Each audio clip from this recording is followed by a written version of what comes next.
Ile mambo ambayo wamefanyia Sifuna inakwambia kwamba watu yangu usikubali kwenda kwa nyumba ya mtu.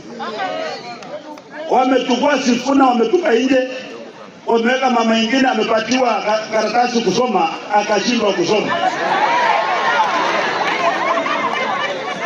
Kwa sababu Sifuna hakukuwa kwa nyumba yake, si ndio? Hata Rigiji alifukuzwa kwa sababu yeye hakukuwa na nyumba. Walichoma nyumba yao wakaingia kwa UDA. Walimfukuza au kumfukuza? Wale bantu bebele bantu bingile munju ndala weka munju ndala. Mulomba angazikila zinanga. Bona wewe mnakataa. Msikubali maneno ya Mniokolo na Mniokolo ni kure sana. Hawana mpango, tumeelewana? Kura yetu kukuwa na maana lazima tukue pamoja.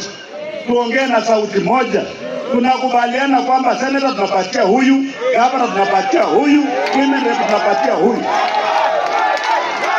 Wakati ya watu wachache kwenda kama hali kwa rubu moja na kutupake mefanya nini? Tumekwisha, si ndio watu yangu?